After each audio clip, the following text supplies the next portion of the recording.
कलाकार भाई अभी किसान की हालत बयान कर रहे थे।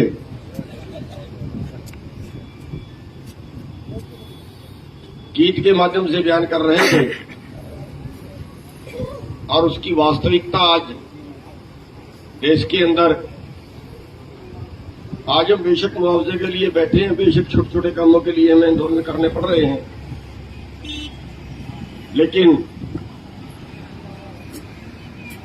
जो जड़ है वो है हमारी पॉलिसी, जड़ है हमारी नीतियां। अगर देश की नीतियों पे हम थोड़ा सा विश्लेषण कर लें, हम कहां खड़े हैं और कहां थे। कभी उत्तम खेती हुआ करती थी और हमारे बुजुर्ग नौकरी नहीं करवाया करते थे अपने बच्चों से, लेकिन आज हम कहां खड़े हैं। आज उत्तम खेती तो गई भाड़ में। आज किसानों की पोजीशन ये है कि हर 32 मिनट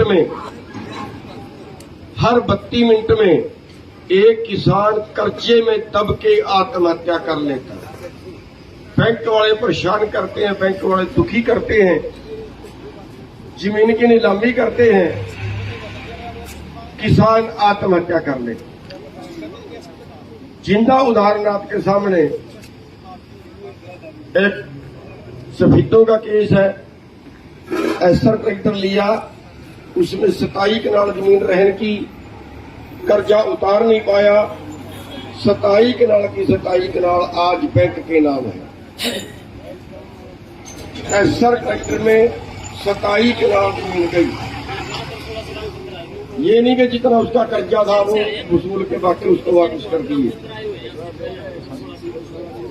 हर 32 मिनट में कर्जे में दब के एक किसान मरता है।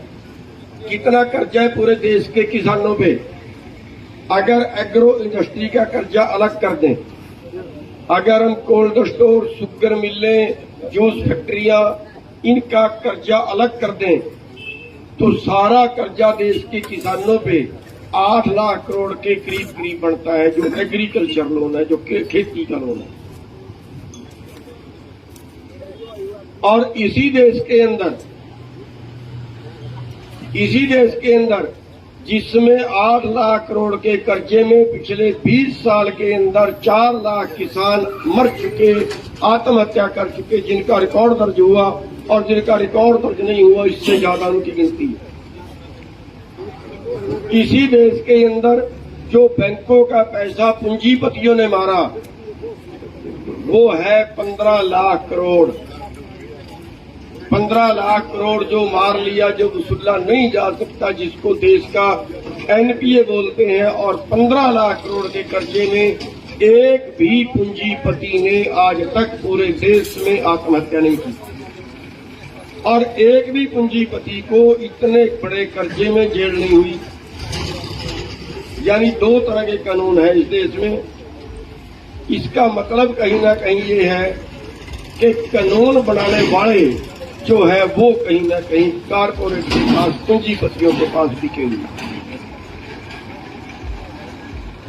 कई बार खबरें आती हैं, अभी बाबा रामदेव की आ रही थी, उसने 4000 करोड़ में कंपनी खरीदी और तुरंत ही वो 45,000 करोड़ की होगी। उसका 17 रुपए का शेयर, तो पता नहीं 3500 कितने का बता रखा था। 6 महीने में, 5 महीने में बड़े पैसे का होगा।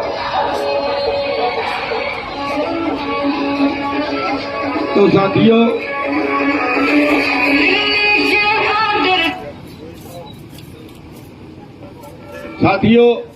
इस देश की पोजीशन ये है कि आज एक तिहाई आबादी ऐसी हो गई है जिसकी आमदन 35 रुपए प्रति व्यक्ति रोजाना से कम है। और इसी देश के अंदर अंबानी जैसे लोग ऐसे इतने अमीर हैं कि एक दिन की आमदन 2000 करोड़ है। 2000 करोड़ का मतलब एक दिन की आमदन में आपके इलाके में 10,000 किले मोल ले सकता है, एक दिन की आमदन। और अभी देश के कानून उसी को फायदा पहुंचा रहे हैं। क्यों? क्योंकि सरकार वही लोग चला रहे हैं। हमारे हिस्से क्या आया? हमने क्या मांग लिया? हमने मांग लिया कि हमारी जो फसल तबाह हो गई, जो बर्बाद हो गई, केवल उसका मुआवजा दे दो। बस हमने इतना सा मांग लिया। अमीर बनने के लिए नहीं, जिंदा रहने के लिए। अमीर तो हम बन ही नहीं सकते, केवल जिंदा रहने के लिए हम लड़ रहे हैं, जिंदा रहने के लिए। साथियों, दुर्भाग्य है इस देश का। किसान को रीढ़ की हड्डी कहते हैं। लिखवा लो, कोरे कागज पे लिखवा लो, आपकी खेती जाएगी। 1.25 साल तक लड़े, बहुत सी कुर्बानियां दी। 1 महीने बाद देश के कृषि मंत्री का बयान आया कि अभी 1 कदम पीछे हटे हैं हम लोगों के दबाव में, फिर आगे बढ़े। 1 महीने बाद बयान आया। पहली बात तो ये कि हम उस कृषि मंत्री को बता देना चाहते हैं कि जो कदम हमारी जमीनों की तरफ बढ़ेगा, हम काटना भी जानते हैं उसे।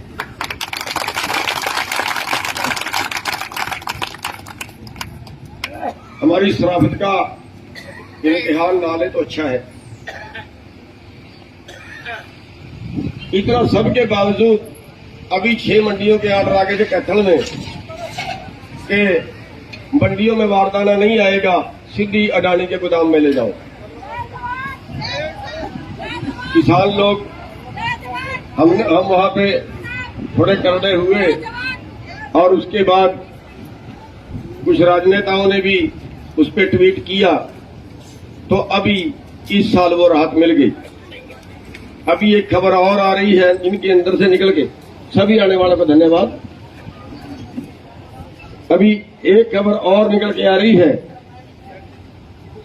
कि अब ये वही कानून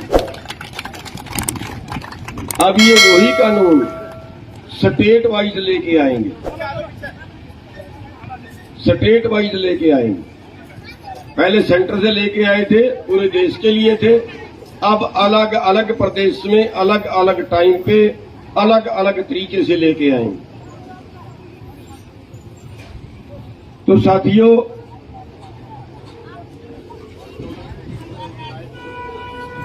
अभी हरियाणा और पंजाब 2 प्रदेश इकट्ठे होकर लड़े थे। बाकी देश में आंदोलन जैसा होना चाहिए था वैसा नहीं हुआ। हरियाणा और पंजाब में बहुत कड़ा आंदोलन हुआ और हरियाणा के भाइयों को तो खास तौर पे सैल्यूट करेंगे हम कि सबसे ज्यादा मुकदमे 48,000 लोगों के मुकदमे हरियाणा में दर्ज हुए, इतने पूरे देश में कहीं नहीं हुए। सबसे ज्यादा लाठीचार्ज हरियाणा में हुए, छोटा सा प्रदेश है, इतने पूरे देश में कहीं नहीं हुए। अगर पूरे देश का मुकाबला केवल हरियाणा से कर लिया जाए, इतने लाठीचार्ज पूरे देश में नहीं हुए, उससे ज्यादा अकेले हरियाणा में हुए। जितने लोगों को आपने, नेताओं को आपने भगाया, इतने सारे देश से नहीं भगाए गए। 4, 5, 6 रोजाना के एवरेज जारी थी। नेता जहां भी प्रोग्राम करते थे, नेता आगे आगे होता था और हमारे लोग उसके पीछे पीछे होते। लेकिन अब नए षड्यंत्र निकल के सामने आ रहे हैं। इन दोनों स्टेटों को पाड़ने की तैयारी चल गई है। एक बयान दे दिया अमित शाह ने कि चंडीगढ़ के जो चंडीगढ़ को सेंटर के अधीन कर रहे हैं, उस पे पंजाब का और हरियाणा का SYL पे पंजाब का और हरियाणा का लठ बजवाने की तैयारी कर ली है। और अगला जो आंदोलन होगा वो हरियाणा और पंजाब इकट्ठा मिलकर ना लड़े। MSP का आंदोलन हम इकट्ठे मिलकर ना लड़ें, उसमें हमें पारने की तैयारी करनी है।